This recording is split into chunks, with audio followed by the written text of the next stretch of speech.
Hello दोस्तों, मैं सौरभ आप सभी का स्वागत करते हैं हम अपने यूट्यूब चैनल एसएससी माहौल पे। तो दोस्तों, आज की इस वीडियो में हम आपको बिहार एसएससी का जो प्रैक्टिस सेट है वो आज आपका ये 10th नंबर प्रैक्टिस सेट है। इससे पहले मैंने 9th करा चुके हैं और आप हमारे चैनल पे जाके आप प्ले लिस्ट में चेक कर सकते हैं बिहार एसएससी के बिहार एसएससी करके आपका वहां पे 10+2 करके एक प्ले लिस्ट बना हुआ है। उसमें सारे प्रैक्टिस सेट आपके पड़े हुए हैं जो मैंने अभी तक 9 जो कराए हैं। ठीक है, ये आपका आज 10th है और इसके बाद प्रैक्टिस सेट मैं नहीं कराऊंगा अभी।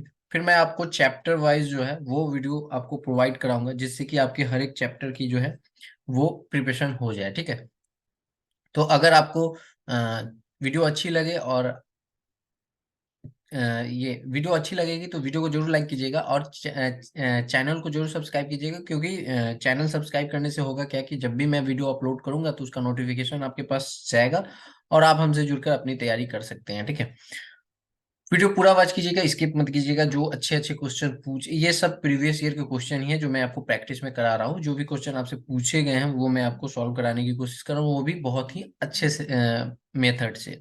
तो कृपया सेशन को पूरा वॉच कीजिएगा। तो चलिए पहला क्वेश्चन लेते हैं। और फर्स्ट क्वेश्चन यहाँ पे दिया गया है कि ए की आय बी की आय से 25% कम है, सी की आय बी की आय से 75% अधिक है।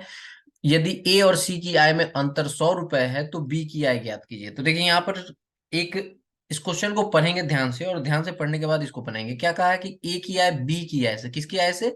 बी की आय से। और सी की भी आय किसकी आय से? बी की आय से। यानी कि अगर हम बी को, यहाँ पर तीन है हमारे पास, ठीक है, एक ये है और एक हमारे पास ये बी है और एक हमारे पास क्या है? सी है। तो बी को अगर हम 100 मान ले तो इससे ये 25% कम, यानी कि अगर 100 का आप 25% कम निकालोगे, बहुत तरीके हैं निकालने के, आप ऐसे भी निकाल सकते हो। ठीक है, तो ये 25 यानी 75, या आप 100 का सिंपली आप 75% कर दो तो यहाँ से आपका ये कट जाएगा, तो ये आपके आ जाएंगे 75। तो यानी कि ये 75 है, सॉरी। ठीक है, यहाँ पे हमारा ये क्या है? ये 75 है। ठीक है, ए हमारा 75 है, बी हमारा 100 है। अब क्वेश्चन में आगे कहा गया है कि सी जो है वो बी की आय से 75% अधिक है, यानी कि 100 का हमारे पास क्या हो जाएगा? 175%। ठीक है, अपॉन में 100, ये यानी कि ये 175 है।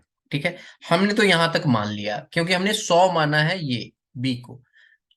क्वेश्चन में आगे क्या कहा गया है? क्वेश्चन में आगे कहा गया है कि ए और सी का अंतर जो है ना वो 100 रुपए है। ए कितना है? 75, और सी कितना है? 175, यानी कि अंतर दोनों का कितना है? 100 का है ना। यानी कि क्वेश्चन यहीं पे बन गया। अब हमारे पास पूछा क्या गया है? बी की आय क्या है? तो बी की आय क्या है? हमने क्या माना है? 100, तो 100 रुपए हो गया बी की आय, जो कि ऑप्शन नंबर ए हो जाएगा। अगर इन केस यहाँ पर ये डिफरेंस हमारा सेम नहीं होता, जैसे 100 नहीं होता, तो हम इसको डिफरेंस को 100 लाते फिर इसको बनाते तो हमारा उतना आता। ठीक है, यहाँ पे क्या हुआ है, जो हमने माना और जिस जो कंडीशन दी गई थी उस पे हमारे पास डिफरेंस ऑलरेडी 100 आ गया है, तो इट मीन्स की जो बी की आय होगी कहीं ना कहीं वो 100 रुपए होगी। ठीक है, चलो नेक्स्ट क्वेश्चन। नेक्स्ट क्वेश्चन आपका एवरेज से है। ये कहा गया कि सोमवार, मंगलवार, बुधवार को का औसत तापमान कितना है? 75 डिग्री। तो देखो, मंडे, ट्यूसडे, और ये जितने भी मैंने प्रैक्टिस सेट कराए हैं ना सारे में ये क्वेश्चन पूछे जा रहे हैं। ठीक है, इट मीन्स कि ये आपके पेपर में इंपॉर्टेंट पार्ट है। ठीक है, तो यहाँ पे मंडे, ट्यूसडे एंड वेडनेसडे, ठीक है, बुधवार की बात हो रही है। तो एवरेज दिया हुआ है 75, तो टोटल कितनी हो जाएगी तापमान? तो टोटल हो जाएगा इसमें 3 से मल्टीप्लाई। ठीक है, तो 5 दिए 15, 7 21 21, यहाँ से 225 डिग्री सेल्सियस। क्लियर है। नेक्स्ट कहा गया है और मंगलवार, बुधवार, बृहस्पतिवार को औसत तापमान कितना है? 77 डिग्री। तो मंगलवार, ट्यूसडे, वेडनेसडे एंड थर्सडे को औसत तापमान कितना कहा गया है? 77 डिग्री, यानी कि यहाँ टोटल कितना हो जाएगा? टोटल हो जाएगा 231 डिग्री सेल्सियस। 7 या 21, और 7 या 21 2 23। ठीक है, यहां तक हो गया। अब क्वेश्चन में आगे पढ़ेंगे। क्वेश्चन में कहा गया यदि बृहस्पतिवार का तापमान कितना है? 76, यानी कि इसका कह रहा है ना, ये वाले पार्ट का, ये वाले पार्ट का कह रहा है कि ये 76 डिग्री सेल्सियस है। तो इन दोनों का हमको क्या हो जाएगा? इन दोनों के लिए हम क्या करेंगे? इस 76 को इसमें से माइनस कर देंगे। तो यहाँ पर जब माइनस करेंगे तो हमारे पास क्या आ जाएगा? 5। यहाँ पर हमारे पास क्या आ जाएगा? ये हो जाएगा 22। ठीक है, 22 में से ये चला जाएगा, यानी कि 155 डिग्री सेल्सियस हमारे पास किसका आएगा? मंगलवार और बुधवार का मिलाकर। तो हमसे क्वेश्चन में पूछा क्या गया है सोमवार का तापमान। तो अगर मंगलवार और बुधवार का तापमान यहाँ पर रख दें और टोटल तापमान यहाँ पर है तीनों का, तो यहाँ से हमें पास सोमवार का मिल जाएगा। यानी कि इस वाले से अगर हम करें तो यहाँ पे मंडे प्लस इसके मंगलवार और बुधवार की जगह पे हम 155 डिग्री लिख सकते हैं, और इक्वल्स टू हमारे पास क्या है 225 डिग्री सेल्सियस। ठीक है। अब यहाँ से हम मंगलवार सॉरी मंडे का निकालेंगे तो 225 माइनस हमारा क्या आ जाएगा 155, क्या आ जाएगा यहाँ पर 0 और 7 यानी 70 डिग्री सेल्सियस। ऑप्शन नंबर हमारा कौन सा सही हो जाएगा, यानी कि जो सोमवार का तापमान था ना वो 70 डिग्री सेल्सियस है कहीं ना कहीं। तो ऑप्शन नंबर हमारा सी जो है वो सही हो जाएगा। अगर सेशन अच्छा लग रहा हो तो जरूर सेशन को लाइक कीजिएगा। देखिए यहाँ पे हमारे मेंसुरेशन से क्वेश्चन पूछा गया है कि 40 मीटर व्यास वाले वृत्ताकार पार्क की सीमा के ठीक भीतर 2 मीटर चौड़ा एक वृत्ताकार पथ है, पथ का क्षेत्रफल कितना होगा। तो देखो कहा गया है ना कि एक सर्कल है, मैं यहाँ पे ऐसे रफली एक सर्कल ड्रॉ कर रहा हूँ जिसका जो है ना ये डायमीटर दिया हुआ है कितना सेंटीमीटर है 40 सेंटीमीटर, सॉरी 40 मीटर है। ठीक है। अब कहा क्या गया है कि एक वृत्ताकार पार्क की सीमा ठीक भीतर यानी कि इसके भीतर 2 मीटर चौड़ा एक वृत्ताकार पथ है, यानी कि कहीं ना कहीं ये वाला ऐसे जो आप आओगे ऐसे वाले, तो ये 2 मीटर आपका क्या है वृत्ताकार इसके भीतर है। ठीक है, क्लियर है। तो यहां से हमें पता है कि जब डायमीटर हमारा कितना है 40 है तो रेडियस कहीं ना कहीं इसका आधा हो जाता है, यानी कि 40/2 क्या आ जाएगा 20 मीटर। तो यहाँ पे हमें पता चल चुका है रेडियस जो है, रेडियस यानी कि ये जो रेडियस ये इसको हम डिनोट करेंगे कैपिटल आर से। ठीक है। तो रेडियस हमारा क्या हो जाएगा, अब ये जो कैपिटल आर है ये एक्सटीरियर आ जाएगा यानी कि बाह्य त्रिज्या आ जाएगी। ठीक है। तो हमने त्रिज्या यहाँ से निकाल लिया 20 मीटर। ठीक है, यहाँ तक समझ में आया। अब देखो बात क्या हो रही है कि इसके भीतर बहुत बार हम क्वेश्चन पढ़ते हैं उसको क्या कहा जाता है ना कि इसके बाहर 2 मीटर चौड़ा रास्ता है, ये भी एक कंडीशन आता है। तो ये बाहर जो होता है ना ये इस टाइम एक्सटीरियर हो जाता है क्योंकि यहां से आपका यहां तक आता है। ठीक है, समझ रहे हैं। जब अगर बाहर की बात होती ना तो ये एक्सटीरियर हो जाता और ये वाली जो रेडियस दी होती ये इंटीरियर हो जाता, बट इसके भीतर यानी 2 मीटर इससे इधर की बात हो रही है यहाँ पर।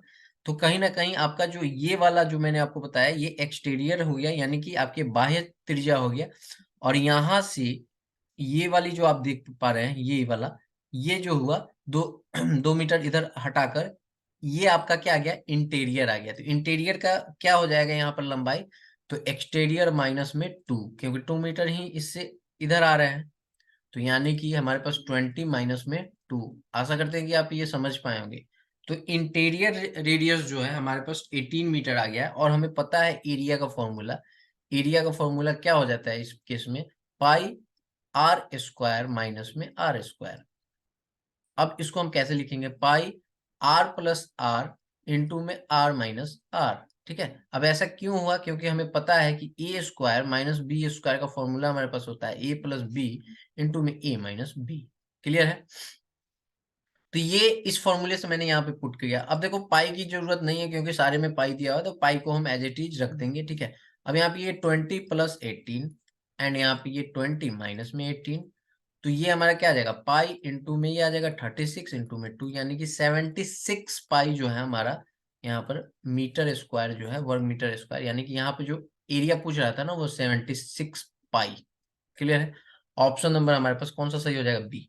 आशा करते हैं कि ये क्वेश्चन आपको समझ में आया होगा। ठीक है, नेक्स्ट बहुत ही अच्छा क्वेश्चन है टाइम एंड स्पीड डिस्टेंस का। यहाँ पे क्वेश्चन में कहा गया है कि क्या कहा गया है कि दो ट्रेनें एक ही दिशा में क्रमशः 50 किलोमीटर प्रति घंटा और 30 किलोमीटर प्रति घंटा की गति से दौड़ रही है। तेज ट्रेन धीमी गति वाली ट्रेन में बैठे व्यक्ति को 18 सेकंड में पार कर लेती है, तो तेज गति की लंबाई क्या है। ट्रेन की लंबाई हमें बताना है, तो हमसे बेसिकली पूछा क्या गया है डिस्टेंस। डिस्टेंस का फॉर्मूला क्या होता है स्पीड इंटू में टाइम, सभी को जानते हैं।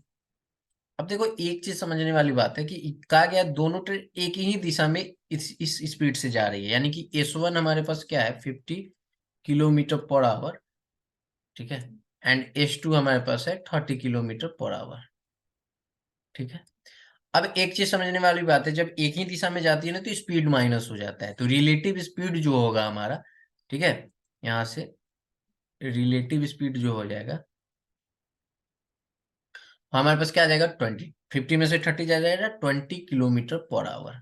अब गौर करने वाली एक चीज है कि यहाँ पे आपकी मीटर में दी हुई है और यहाँ भी सेकेंड में, यानी इसको मीटर पर सेकेंड में चेंज करना पड़ेगा। तो हम क्या करेंगे, 20 × 5/18, ठीक है। हमारा कहने का मतलब हो गया ये 100/18 मीटर पर सेकेंड आ गया स्पीड, रिलेटिव स्पीड, ठीक है। यानी कि ये स्पीड हमारा आ चुका है। तो हमने स्पीड फाइंड कर लिया 100/18, ठीक है। अब हमें फाइंड क्या करना है, टाइम, तभी तो डिस्टेंस निकाल पाएंगे, ठीक है। क्लियर है। तो यहां से देखिए अब क्या करेंगे, कुछ भी नहीं करना। टाइम हमारे पास 18 सेकेंड दिया गया है, ठीक है। तो यहाँ पे डिस्टेंस इक्वल्स टू हमारा 100/18 इंटू में 18, तो ये कट जाएगा, तो हमारे पास क्या आ जाएगा, 100 मीटर आ जाएगा, ठीक है। क्लियर है। अगर वीडियो अच्छी लग रही होगी तो जरूर लाइक कीजिएगा वीडियो को, ठीक है। तो यहाँ पर हमारा क्या हो गया, ये 100 जो है हमारा मीटर डिस्टेंस जो है हमने फाइंड कर लिया। ऑप्शन नंबर डी जो है सही है। Next question, profit and loss से हमारा क्वेश्चन आ गया है कि एक लड़के ने 1200 रुपए में सामान खरीदा, ठीक है। उनका ऊपरी व्यय 325 रुपए था। उसने सामान को 2145 रुपए में बेचा, तो उसका लाभ कितना था। तो सिंपल हमें पता है कि ये क्या है, हमारे पास सेलिंग प्राइस दी हुई है, कितना है, 2145, ठीक है। कॉस्ट प्राइस की बात करें तो कॉस्ट प्राइस हमारे पास कितना हो गया, 1200, ठीक है। ये और उनका ऊपरी जो खर्च होता है वो 325, यानी कि ये टोटल 1525 रुपए खर्च करते हैं। यानी कि उन्होंने 1525 रुपए में कोई सामान खरीदा और 2145 में उन्होंने बेच दिया।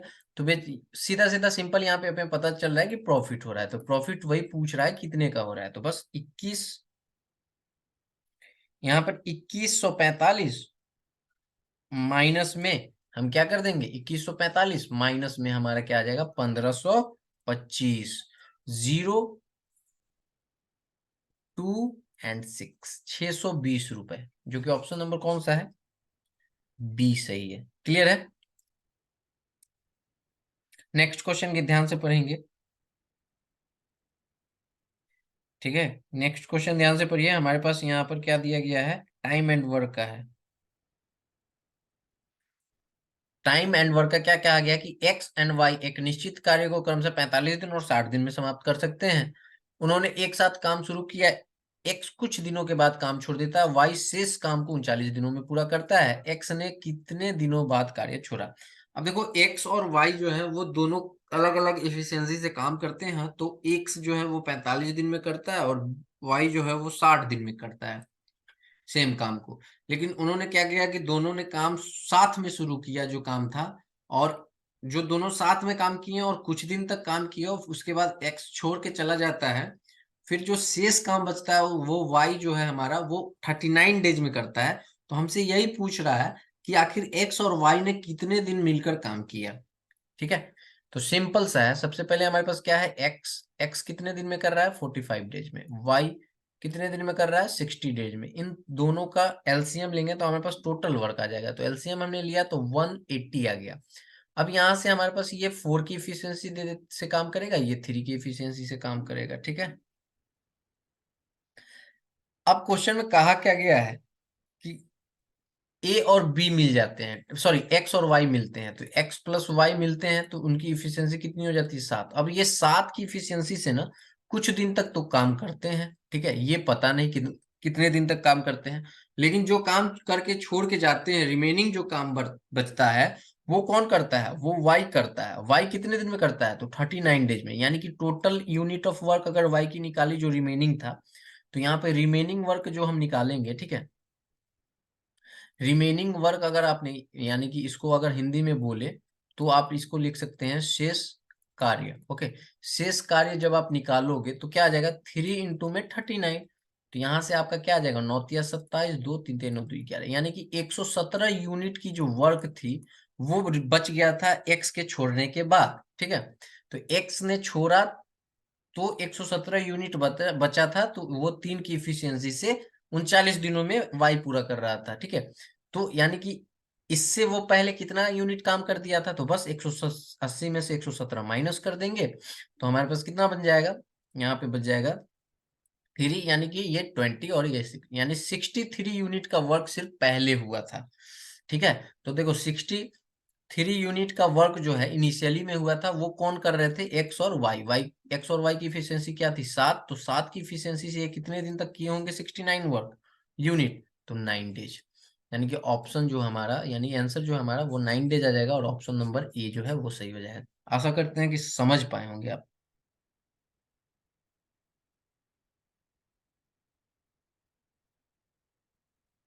ओके, देखो सेशन अच्छा लग रहा होगा तो जरूर आप सेशन को लाइक कीजिएगा, और मैं आप सभी को बता दूं, अगर आप में से किसी को भी बिहार एसएससी के लिए बैच से पढ़ना चाहते हैं तो आप टेलीग्राम चैनल पे आ जाइएगा, डिस्क्रिप्शन में लिंक मिल जाएगा, आप वहां से बैच के बारे में पूछ सकते हैं। ठीक है, नेक्स्ट क्वेश्चन हमारे पास अलजेब्रा का दिया गया है। कहा गया कि 4a plus 1/5a equals to 4 है, तब 25a² प्लस 1/16a² का मान क्या होगा। वो अब देखिए, यहाँ पे आप देखोगे तो सबसे पहले यहाँ पर 4a दे दिया और यहाँ पे 5a दिया है। ठीक है, जब स्क्वायर करेंगे तो यहाँ पे 16 आ जाएगा और यहाँ पे 25 आएगा, बट यहाँ पर ये दे दिया है 25a² और यहाँ पर दे दिया है, ये कैसे होगा। तो देखो कैसे बनाएंगे। अगर हमारे पास ये इक्वेशन लिखा हुआ है 4a प्लस 1/5a, वीडियो को पूरा वॉच कीजिएगा तभी आप समझ पाएंगे, स्किप मत कीजिएगा। अगर हम कहें कि हम सब में डिवाइड क्या कर दे रहे हैं, हम सिर्फ डिवाइड कर रहे हैं 5/4 से। ठीक है, हम कह रहे हैं कि डिवाइडिंग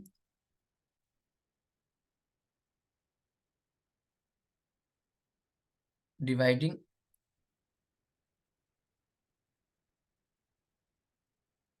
बोथ साइड। ठीक है, अब बोथ साइड हम डिवाइड कर रहे हैं तो हमसे क्या होगा कि हमने यहाँ पर 4a इंटू में 5/4 प्लस 1 बाई, ये क्या है 5a इंटू में 5/4, क्लियर है, इक्वल्स टू 4 इंटू में 5/4, यही आएगा। अब यहाँ से इसको कट करेंगे, ये कट हो जाएगा, ये 5 और ये 5 कैंसिल आउट हो जाएगा, ये 4 और ये 4 कैंसिल आउट। अब जो इक्वेशन हमारे पास आ जाएगा, यहाँ पे आ जाएगा ये 5a plus 1/4a equals to हमारे पास क्या आ जाएगा 5। तो ये नया इक्वेशन अब आ गया। अब इसका स्क्वायर करेंगे तो हमारे पास 25a² आ जाएगा जो पूछा गया था, और यहाँ पे 16 है, तो इसका स्क्वायर करो, यानी कि स्क्वायरिंग बोथ साइड करेंगे तो हमारे पास क्या आ जाएगा a², यानी कि 5a 25 आ जाएगा। यहाँ पर b² अगर करेंगे तो 16a² प्लस में क्या आ जाता है 2 इंटू ए, यानी कि 5a इंटू में b, यानी कि 1/4a इक्वल्स टू हमारे पास क्या आ जाएगा 25, क्लियर है। अब यहाँ से a कैंसिल आउट हो जाएगा, ये चला जाएगा हमारे पास। तो हमें फाइंड क्या करना है, हमें सिर्फ फाइंड करना है ये वाला पोर्शन। ठीक है, तो हम क्या करेंगे 25a² plus 1/16a² equals to, अब यहाँ पे क्या बचा 5/2, तो 5/2 को इक्वल्स टू के उधर ले जाएंगे तो हमारे पास क्या आ जाएगा 25 माइनस 5/2। यहाँ से जब इसको सॉल्व करेंगे तो हमारे पास क्या आ जाएगा 50 माइनस का हमारे पास क्या आ जाएगा 5 अपॉन में 2, तो यानी कि 45/2। इसका जो 45/2 जो है, ऑप्शन नंबर ए जो है करेक्ट आंसर हो जाएगा। समझ पाए।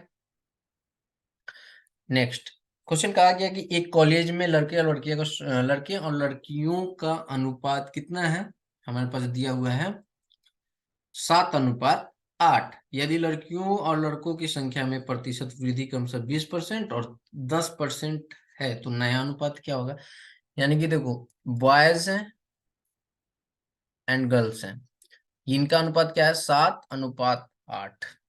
अब यहाँ पे क्या हो रहा है, तो देखो 7:8, तो इसको अगर हम कर दें कि ये 700, अगर इनको हम कर दें और इनको हम 800 कर दें, ठीक है, तो कोई दिक्कत नहीं। अब इसमें क्या हो रहा है कि इसमें 20% की वृद्धि हो रही है। ठीक है, इसमें जो है वो 20% की वृद्धि हो रही है, तो वृद्धि होने के बाद क्या हो जाएगा 700 का 120% निकाल दो, कट गया, 12 से कितना होता है 840। इसमें भी वृद्धि हो रही है कितने का 10% का, तो यानी कि 800 का 110% निकाल लो। ठीक है, ये आपका कैंसिल आउट हो जाएगा, तो ये क्या आ जाएगा 880। ठीक है, अब देखो कहा क्या गया, तो नया अनुपात आपसे पूछा गया, तो 10 से तो 10 चला जाएगा, इसको काटोगे तो ये आ जाएगा 42 और इसको काटोगे तो 44। ठीक है, यानी कि 42 और 44 एक बार और जाएगा क्या? एक बार और, सॉरी 4 से काटना चाहिए था। ये 21 और ये आपका जाएगा 22। तो 21:22। ऑप्शन नंबर जो है वो बी सही हो जाएगा। ठीक है,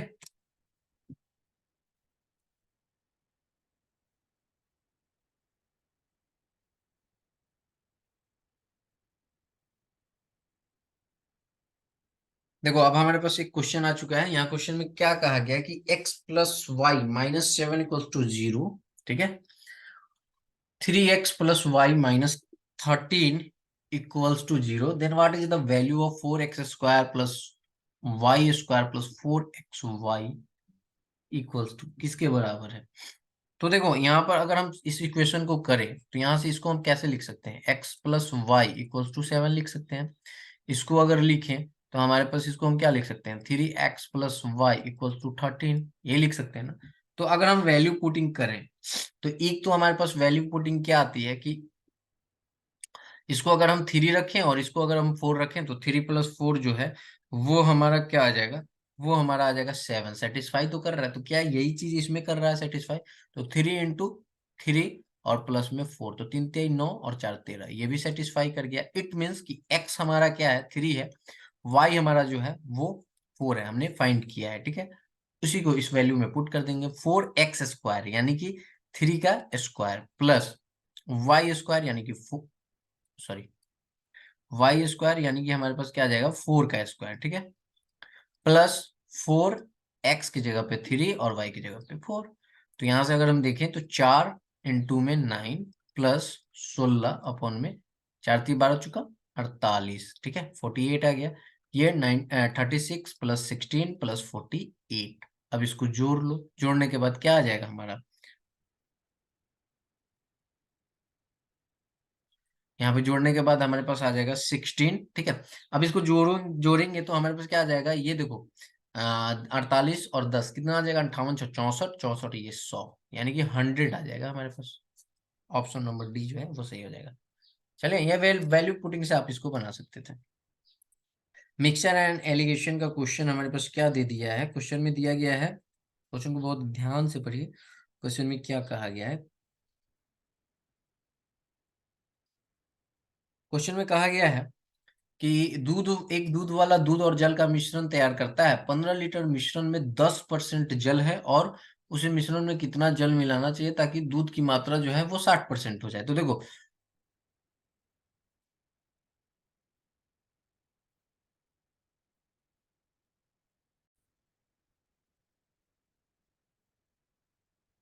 तो यहाँ पे देखिए क्वेश्चन में हमारे पास क्या कहा गया है कि 10% जल है, यानी कि हम मान लेते हैं ना कि पूरे मिक्सचर जो है ना, मिक्सचर जो हमारा शुरू में जो है इनिशियली मिक्सचर जो है वो हमारा 100 है। ठीक है, 100 लीटर। तो अगर 10% की बात हो रही है तो कहीं ना कहीं हमारे पास क्या है कि 90 लीटर क्या है हमारे पास? क्या था? दूध और पानी ना। तो 90 लीटर हमारे पास मिल्क है और वाटर की संख्या जो वाटर का जो क्वांटिटी है वो हमारे पास क्या आ जाएगा? 10। यानी कि इसको आप सिंपली 9:1 भी लिख सकते हैं। जो फाइनल हमारे पास पूछा जा रहा है वो कह रहा है 60% होना चाहिए, यानी कि ये 60 जब ये होगा मिल्क, तो हमारे पास जो है वाटर कितना होना चाहिए? वाटर 40 होना चाहिए, तभी तो 100% बनेगा ना। तो यहां से अगर इसको काटो तो 20, ये आपका क्या हो जाएगा?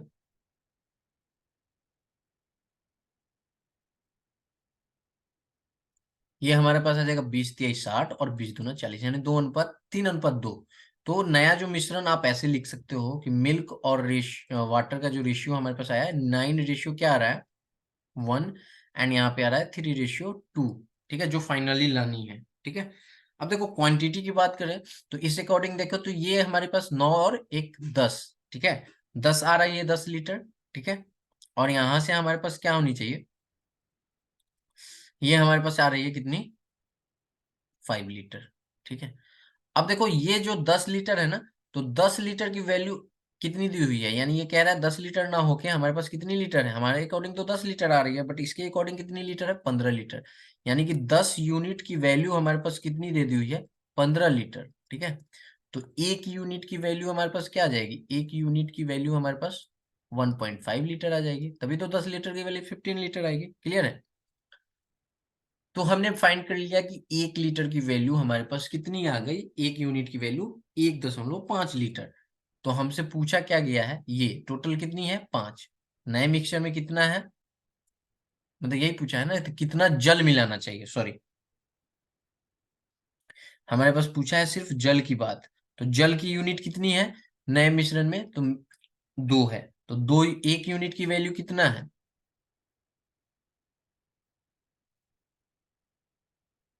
उस मिश्रण में कितना जल मिलाना चाहिए, जल की बात हो रही है ना।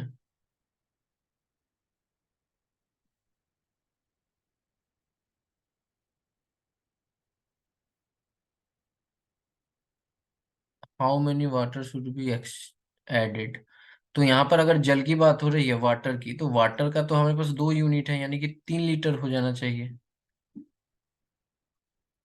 अगर मिल्क की बात होती तो मिल्क की बात हमारे पास हो जाती, तो वो 3 यूनिट था, तो 1.5 इंटू में अगर हम 3 करते तो 5 ही 15 और 45, ठीक है। तो इसको हम ऐड करेंगे अगर, तो हमारे पास क्या आ जाएगा 7.5 लीटर, ठीक है। तो 7.5 लीटर जो है हमें ऐड करना चाहिए, यानी कि ये जो 5 यूनिट थी ना, इसमें आपको सिंपली 1.5 से हमें मल्टीप्लाई करना था, और यहाँ पर 7.5 लीटर आती, ठीक है। चलिए नेक्स्ट। नेक्स्ट क्वेश्चन हमारे पास दिया गया कि पाइप ए और पाइप बी टैंक को क्रम से 12 घंटे और 16 घंटे में भर सकते हैं, जबकि पाइप सी टैंक को 20 घंटे में खाली कर सकता है, ठीक है। तो ए और पाइप पाइप ए और पाइप सी को पहले 5 घंटे के लिए खोला जाता है, और फिर पाइप ए को बंद कर दिया जाता है, और पाइप बी खोल दिया जाता है, ठीक है। तो कुल कितने घंटे में टैंक भर जाएगा, तो सिंपली कुछ नहीं करना आपको, यहाँ पर ए कितने घंटे में भर रहा है 12 घंटे में, बी हमारा कितने घंटे में भर रहा है 16 घंटे में, और सी कितने दिन में खाली कर रही है 20 घंटे में, ठीक है। यहाँ से टोटल यूनिट ऑफ वर्क अगर निकालेंगे तो कितना आ जाएगा, आई थिंक हमारे पास 60 यूनिट आ जाएगी। ये 5 की इफिशियंसी से करेगा, ये 4 की इफिशियंसी, सॉरी सॉरी, मैं यहाँ पे, ये 16 है ना, तो 16 में 60 कैसे आएगा, मैं इसको 12 ही समझ लिया, सॉरी। यहाँ पे 12, 16 और 20 की फीस, सॉरी यहाँ पर क्या निकालनी है हमें, एलसीएम निकालनी है, ठीक है। तो एलसीएम हमारे 12, 16, 20 की क्या आ जाएगी हमारे पास, अगर हम यहाँ पे करें तो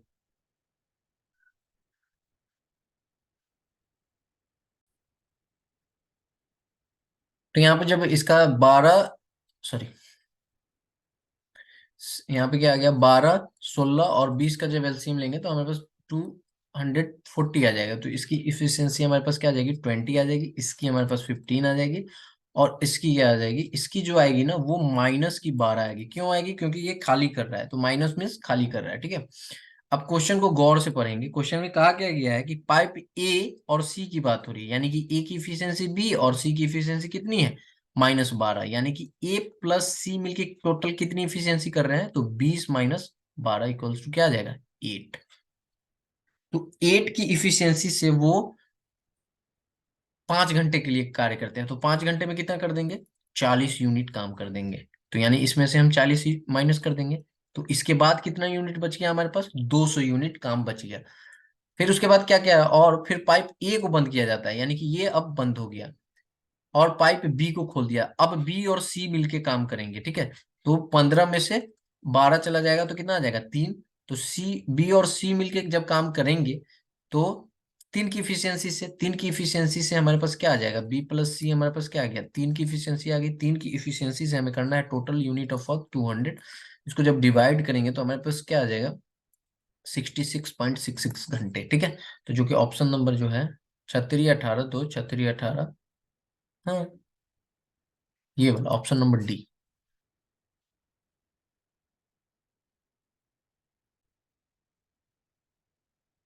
अब चलिए नेक्स्ट क्वेश्चन क्या दिया गया है, कि क्वेश्चन में कहा गया कि ए और बी की वर्तमान आयु का अनुपात कितना है 7:8, 6 वर्ष बाद उनकी आयु का अनुपात कितना हो जा रहा है 8:9।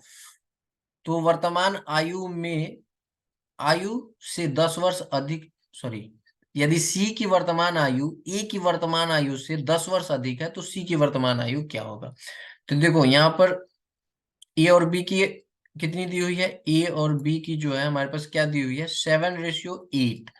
और उसमें कह रहा है 6 वर्ष बाद क्या हो रहा है, 6 वर्ष बाद उनकी आयु का अनुपात क्या हो जा रहा है, ये हो जा रही है हमारी 9। ठीक है, 8:9। अब देखो यहां से इन दोनों का डिफरेंस पहले देखेंगे तो 1 की है, और यहाँ पे ये भी 1 की है। तो जब 1 1 की है इट मीन्स कि इनको लगा कितना, 6 इयर्स। तो 1 यूनिट की वैल्यू हमारे पास आ चुकी है, ठीक है, 6। ठीक है, 6 इयर्स। अब क्वेश्चन में कहा क्या गया है कि सी की वर्तमान आयु, ए की वर्तमान आयु, तो ए की वर्तमान आयु क्या हो जाएगी, 6 यूनिट से, यहाँ पे 6 से मल्टीप्लाई कर देंगे तो 48, और बी की हमारे पास 6 से मल्टीप्लाई कर देंगे 54। ठीक है, तो बात हो रही है सी की वर्तमान आयु ए से 10% अधिक है, यानी कि 40।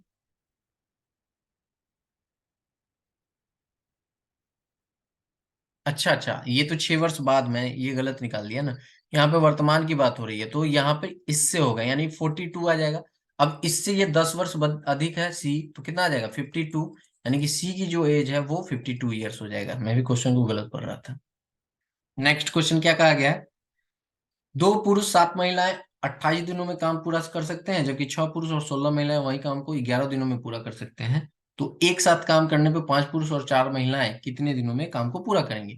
तो देखो यहाँ पे क्या आ रहा है, 2 पुरुष मेन, ठीक है, और 7 वुमेन कितने दिन में कर रही हैं, 28 दिन में।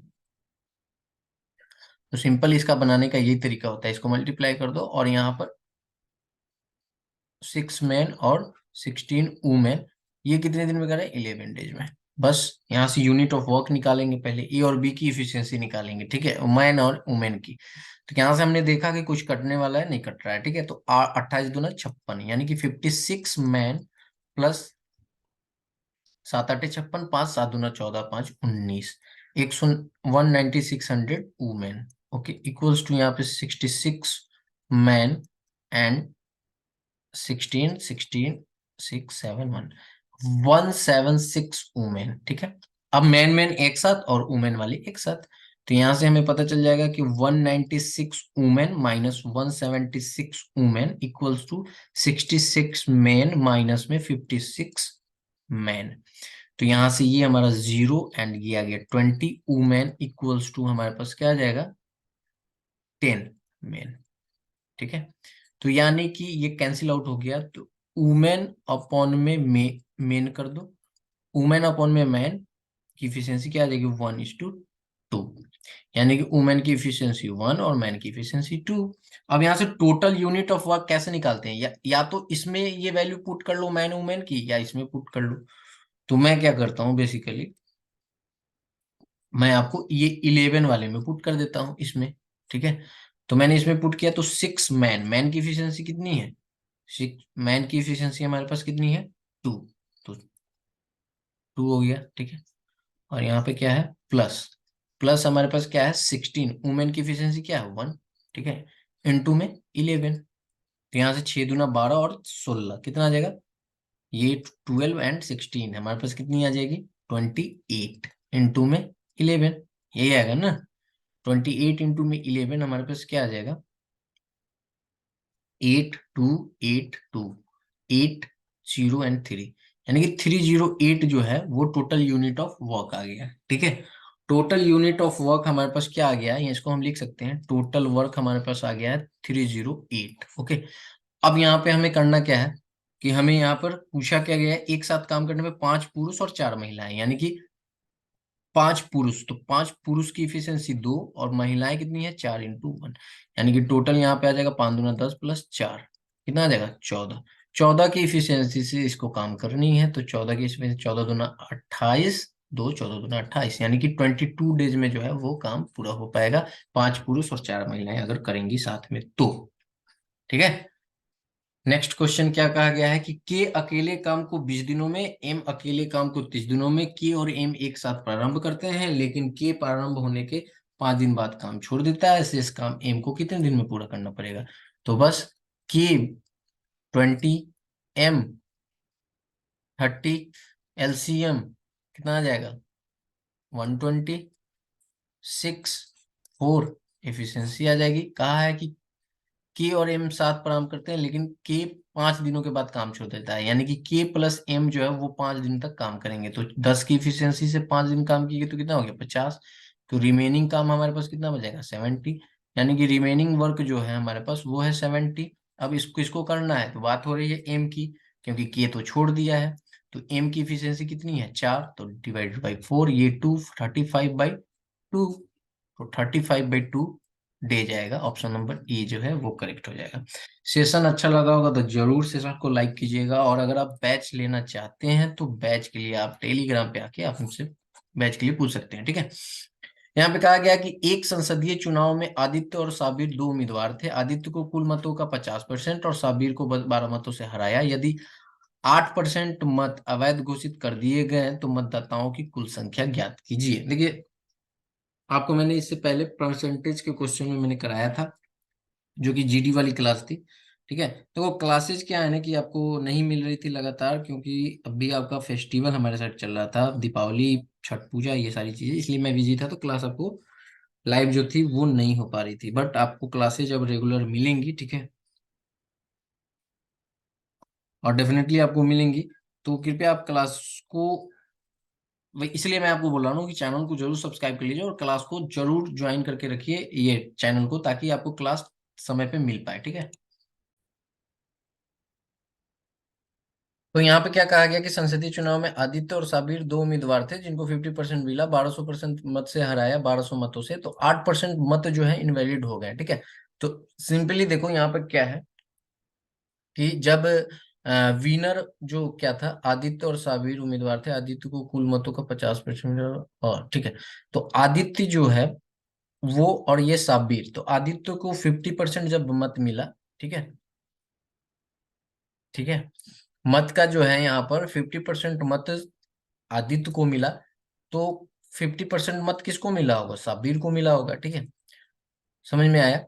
लेकिन क्वेश्चन में क्या कहा गया है कि क्वेश्चन में कहा गया कि 8% जो है ना वो मत अवैध थे, तो यानी कि सिर्फ वैलिड मत में ही ना उनको मत मिल रहा है, यानी वोट मिल रहा है, ठीक है। तो वैलिड वोट जो हो गए वो अब 100 ना होके वो कितने हो गए, 92 हो गए। तो 92 में से 50% इसको मिला, तो इसको कितना मिला होगा, तो इसको मिला होगा 42%, ठीक है।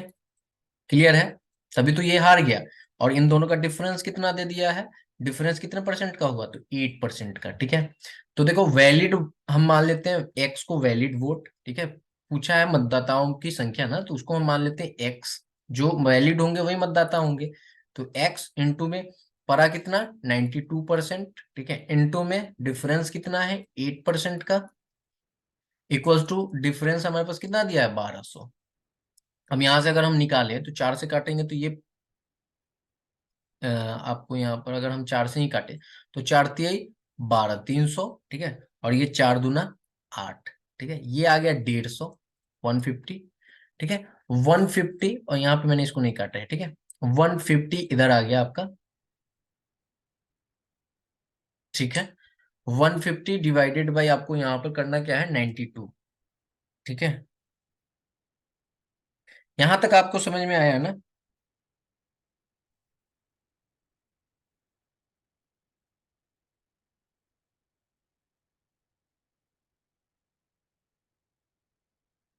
यहाँ पर हमारे से क्वेश्चन में क्या कहा गया है, देखो क्वेश्चन में यही कहा गया है ना, एक बार मैं आपको फिर से समझाऊं। क्वेश्चन में हमारे पास क्या कहा गया है कि आदित्य जो है वो साबिर दोनों लड़े, तो उनको जो है ना आदित्य को 50% वोट मिला, ठीक है।